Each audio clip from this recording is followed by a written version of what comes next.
Halo dulur-dulur kabeh. Selamat datang kembali di Petok, Legenda Nusantara. Penuh kisah misteri dan sejarah Nusantara. Sebelum kita mulai kisah luar biasa malam ini, jangan lupa tekan tombol subscribe, nyalakan loncengnya, dan bantu channel ini tumbuh agar kita bisa terus menelusuri jejak para leluhur dan pahlawan tanah Jawa. Yuk, siapkan kopi atau teh hangatmu, karena cerita kali ini akan menggetarkan hati dan menyentuh jiwa. Pernahkah kalian mendengar nama Pangeran Adipati Arya Panji? Sosok bangsawan tampan yang bukan hanya gagah di medan perang, tapi juga memiliki ilmu kanuragan yang membuat musuh gemetar sebelum berani menatap matanya. Namun, di balik keperkasaannya, tersembunyi kisah pilu, kisah pengkhianatan, cinta, dan penebusan yang membuat namanya harum sepanjang masa. Inilah kisah tentang asal-usul sang pangeran dan rahasia ilmu sakti yang diwarisinya dari leluhur langit. Malam itu, langit di atas Kadipaten Panji dipenuhi awan hitam pekat. Petir menyambar seolah bumi akan terbelah. Di tengah hujan deras dan angin kencang, seorang bayi lahir dari rahim Dewi Sekar Ayu, Permaisuri Raden Arya Wiratama, sang Adipati Panji. Tangisan bayi itu menggema keras menembus deru badai. Lihatlah, Sang Hyang memberikan tanda, ucap seorang Brahmana tua yang hadir menyaksikan kelahirannya. Anak ini akan membawa kemuliaan, sekaligus ujian besar bagi tanah Panji. Bayi itu diberi nama Arya Panji, nama yang berarti cahaya suci penuntun jalan. Namun, sejak kecil, keanehan mulai tampak padanya. Saat Arya Panji menangis, petir kerap menyambar di kejauhan. Saat ia tertawa, bunga-bunga di taman kerajaan bermekaran seolah menyambutnya.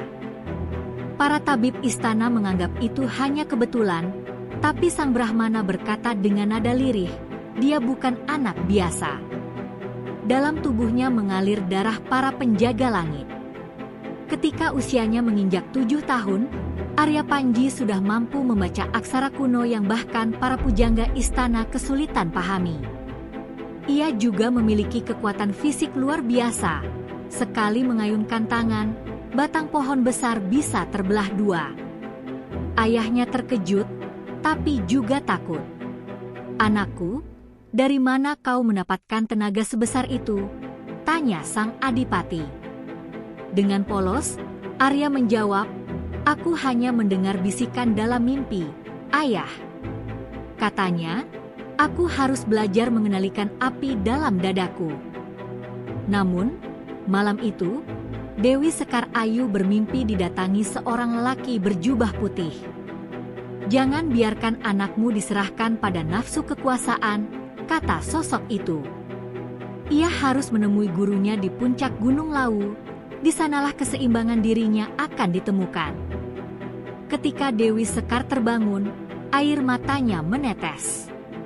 Ia tahu, saatnya akan tiba ketika Arya Panji harus meninggalkan istana dan menempuh takdirnya sendiri. 3 hari kemudian, langit kembali memerah di atas Panji. Seekor burung Garuda putih terbang rendah di atas istana, tanda bahwa saat penentuan telah datang. Dengan berat hati, sang ibu melepaskan Arya Panji yang masih berusia 12 tahun untuk berguru pada Resi Sakti di puncak Lawu.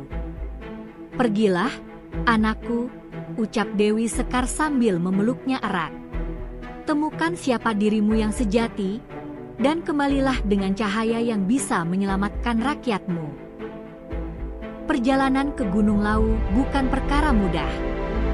Hujan, kabut, dan jurang yang curam menjadi sahabat di setiap langkah Arya Panji.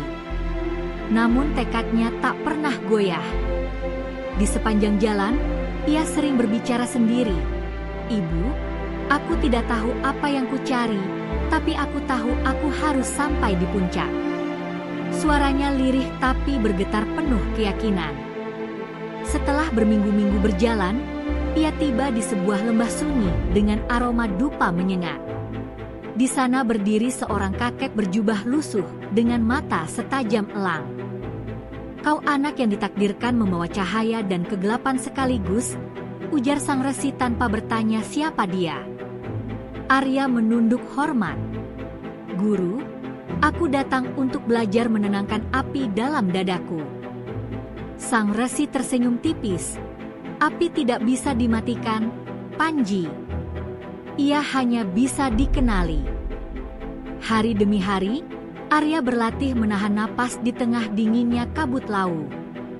Ia duduk berjam-jam di bawah air terjun, bermeditasi sambil memejamkan mata. Kadang tubuhnya menggigil, kadang terbakar panas dari dalam.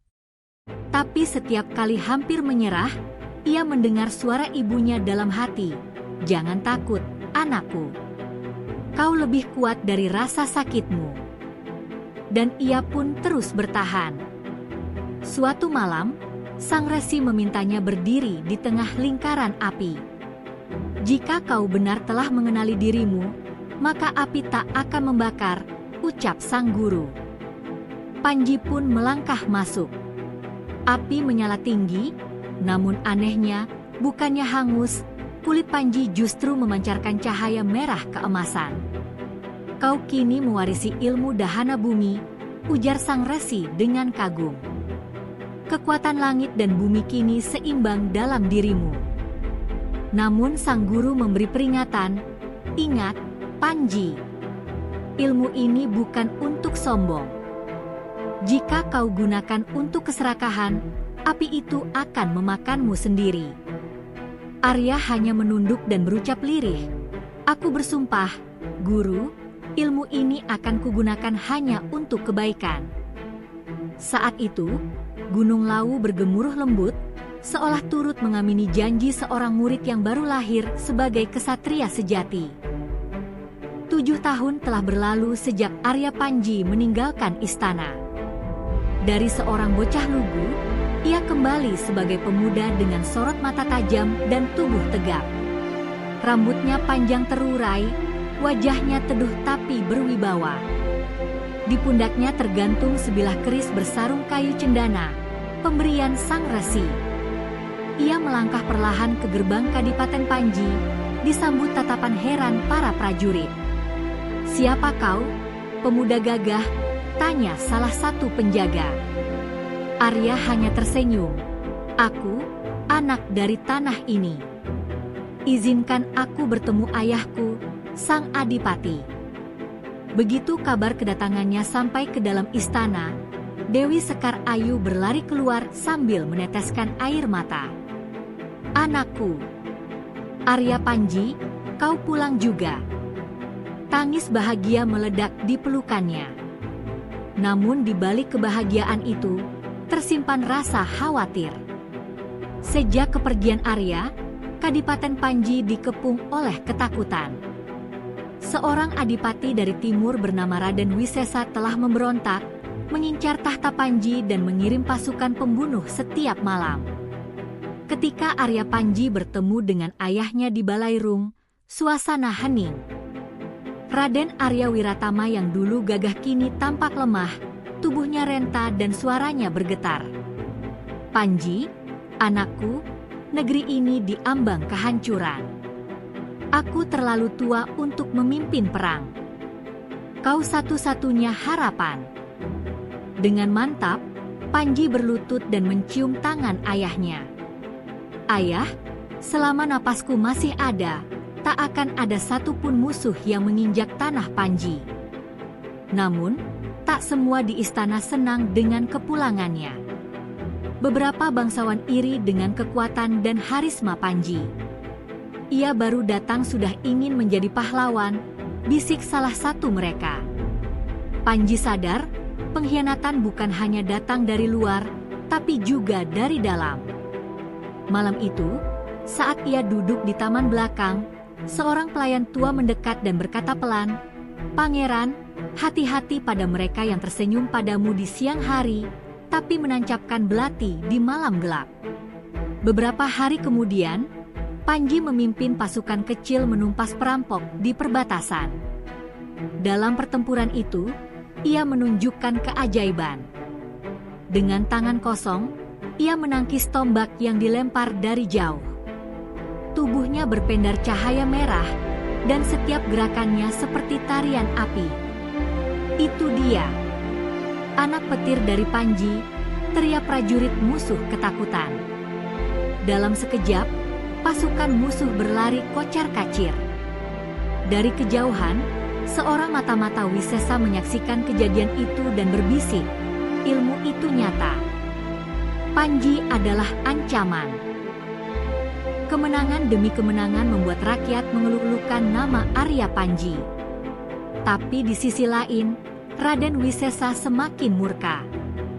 Jika dia tak bisa dikalahkan di medan perang, hancurkan dia lewat hati, ujarnya dengan licik. Maka dikirimlah seorang wanita cantik bernama Ratna Larasati, seorang mata-mata yang pandai menebar pesona. Ia dikirim ke istana Panji dengan alasan menjadi penari kerajaan.